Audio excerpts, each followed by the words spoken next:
आज के वीडियो में हम लोग पढ़ेंगे क्लासिफिकेशन ऑफ अंडरग्राउंड केबल।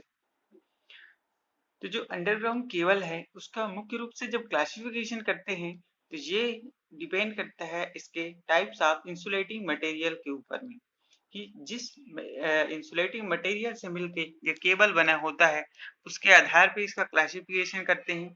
और जो दूसरा क्लासिफिकेशन होता है इसका वो होता है इसके वोल्टेज के आधार पर। ठीक है, तो जो जनरल क्लासिफिकेशन है आपको बताया जाएगा कि सामान्यतः जो क्लासिफिकेशन है इसके वोल्टेज रेटिंग के आधार पे वो किस प्रकार से इसको क्लासिफाई करते हैं। तो मुख्य रूप से अगर इसको देखा जाए तो इसको 5 प्रकार में हम लोग डिवाइड करते हैं क्लासिफिकेशन ऑफ केबल्स को इसके वोल्टेज रेटिंग के आधार पे। तो सबसे पहला है इसमें लो टेंशन केबल। ये उपयोग किया जाता है 1000 वोल्ट तक के लिए।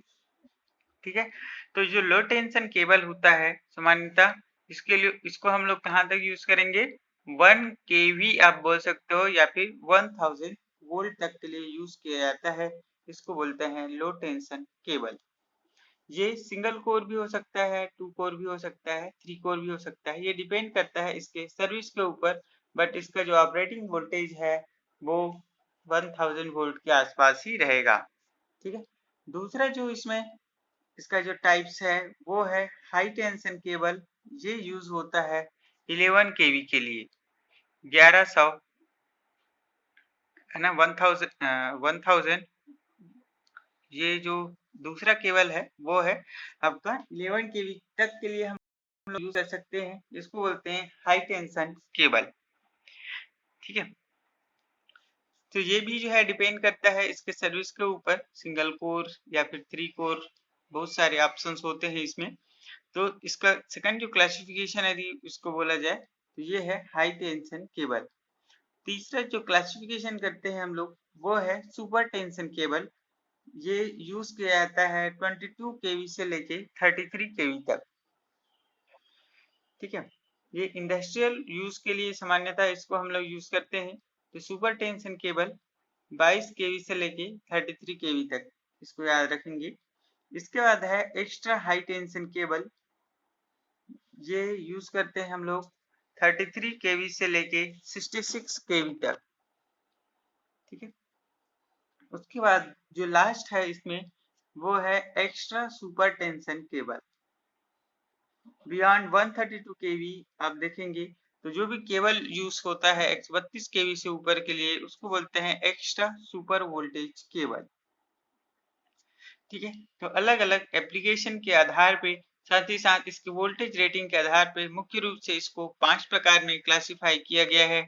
लो tension cable, high tension cable, super tension cable, extra high tension and extra super voltage cable. ठीक है,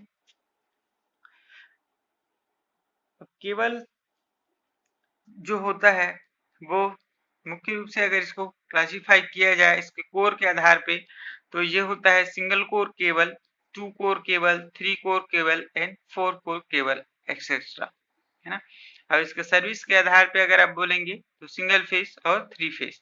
तो इस तरीके से अलग अलग इसका क्लासिफिकेशन है वोल्टेज रेटिंग के आधार पे, कंस्ट्रक्शन के आधार पे, इसके कोर के आधार पे और सर्विस के आधार पे। तो ये जो डायग्राम आपको दिखाया गया है चित्र में, जो आपको जो डायग्राम दिख रहा है ये इसमें क्या है कि ये है सिंगल कोर केबल का सिंपल कंस्ट्रक्शन है, इसमें बताया गया है। तो इसमें जो सबसे जो पहला है स्टैंडर्ड कॉपर कंडक्टर, ये जो अंदर वाला जो पार्ट है ना, ये इसमें यूज किया। इसमें जो कंडक्टर्स है ये सामान्यतः जो बना होता है वो कॉपर कंडक्टर का बना होता है जो सिंगल कोर केबल होता है ना। तो इसमें जो स्टैंडर्ड जो कॉपर कंडक्टर हम लोग यूज किए हैं ये स्टैंडर्ड कंडक्टर्स होते हैं, मींस स्टैंडर्ड, वो स्टैंडर्ड फॉर्म में होते हैं, है ना। सॉलिड कंडक्टर इसमें हम लोग यूज नहीं करते हैं, पतला पतला जो कंडक्टर्स होगा उसको आपस में लपेट करके बनाते हैं। इसके ऊपर जो है होता है इम्प्रेग्नेटेड पेपर का इंसुलेशन लेयर हमने बिछाया है ना। जो सेकंड लेयर है इसका वो है इम्प्रेग्नेटेड पेपर। अब इम्प्रेग्नेटेड पेपर क्या होता है इसके बारे में आपको बताया गया था कि जो पेपर होता है उसका क्या करते हैं केमिकल ट्रीटमेंट कर दिया जाता है और उससे बनता है इम्प्रेग्नेटेड पेपर, है ना। तो सामान्यतः इसमें जो सेकंड लेयर है इसमें इम्प्रेग्नेटेड पेपर या फिर वार्निश्ड कैमरिक का यूज करते हैं। ठीक है, और वार्निश्ड कैमरिक में क्या होता है, जो कॉटन का जो क्लॉथ होता है उसमें केमिकल ट्रीटमेंट करके उसके ऊपर पेंट कर देते हैं, वार्निश कर देते हैं, तो वो उससे भी पेपर मतलब इससे भी क्या होता है, इंसुलेशन लेयर फॉर्म होता है। ठीक है, तो जो सेकंड लेयर है इसमें है इम्प्रेग्नेटेड पेपर का। उसके बाद जो थर्ड लेयर ये दिख रहा है ये है आपका लीड शीट, है ना।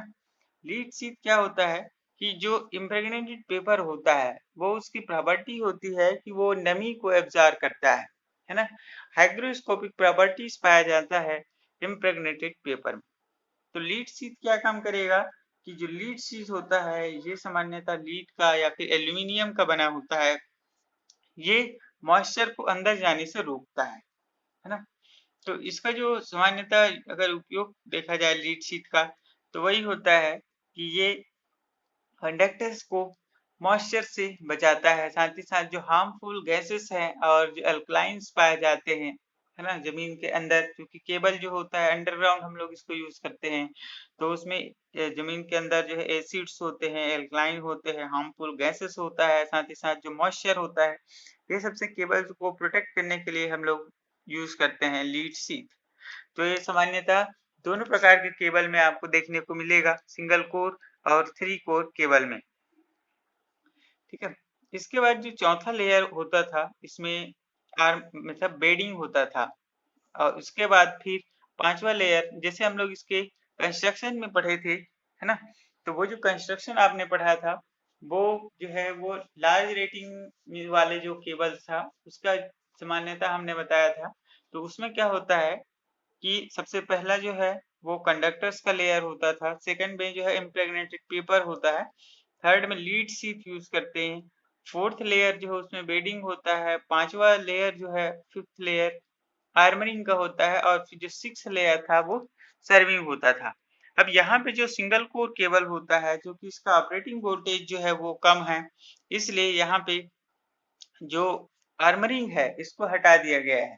अब जब आर्मरिंग को हटा दिया गया है तो जो बेडिंग जो होता है ना, जो फाइब्रस मटेरियल का है, जूट का बना होता है, जो बेडिंग जो मतलब लगाते थे, वो क्या करता था, वो जो बेडिंग है वो आर्मरिंग से लीड शीट को प्रोटेक्ट करने के लिए उसको लगाते थे, क्योंकि हम लोग इसमें आर्मरिंग ही यूज नहीं कर रहे हैं तो उसमें बेडिंग का उपयोग करने का कोई आवश्यकता नहीं है। तो डायरेक्ट जो सिंगल कोर जो केबल होता है, या फिर आप बोल सकते हो जो लो टेंशन केबल है, वहां पे जो लॉसेस है उसको उससे बचाने के लिए, एडिशनल लॉसेस से बचाने के लिए हम लोग इसमें जो जो नेक्स्ट लेयर है इसका, है ना, इसको हम लोग नहीं लगाते हैं। ठीक है, तो इसीलिए इसमें जो आर्मरिंग है वो जहाँ पे नहीं लगाया गया है। इसके बाद जो लास्ट लेयर है वो है सर्विंग का।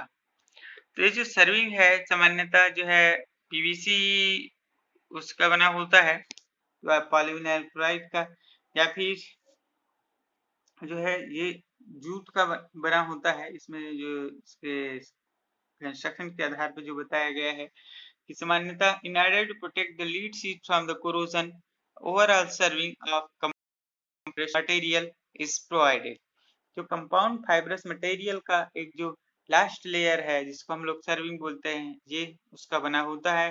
ये क्या करेगा, जो लीड शीट है इसको कोरोजन से बचाता है और ओवरऑल ये सर्विंग का काम करता है ना। तो एक्सेसिव जो शीट लॉस होता है उससे बचाने के लिए हम लोग इस केबल में सामान्यतः आर्मरिंग जो है नहीं लगाते हैं। ठीक है, तो इस तरीके से ये सिंगल कोर केबल का ये कंस्ट्रक्शन था जिसमें आपको डिटेल बताया गया। तो आपको ध्यान रखना है, अगर क्लासिफिकेशन ऑफ केबल पढ़ेंगे, सामान्यतः वोल्टेज के आधार पे इसका 5 क्लासिफिकेशन है। 1000 वोल्ट तक के लिए लो टेंशन केबल, हाई टेंशन जो है वो 11 केवी तक के लिए, सुपर टेंशन 22 से लेके 33 केवी तक हम लोग यूज करते हैं। एक्स्ट्रा जो हाई टेंशन है वो from 33 kV to 66 kV use करते हैं, और एक्स्ट्रा सुपर वोल्टेज केबल ये यूज होता है 132 केवी के लिए। ठीक है, तो इस तरीके से वोल्टेज रेटिंग के आधार पे ये क्लासिफिकेशन था, साथ ही साथ construction of single core cable को आपको बता दिया गया है। ठीक है, तो आज का वीडियो यहीं पे समाप्त करते हैं, फिर से मिलेंगे नेक्स्ट वीडियो में, तब तक के लिए धन्यवाद।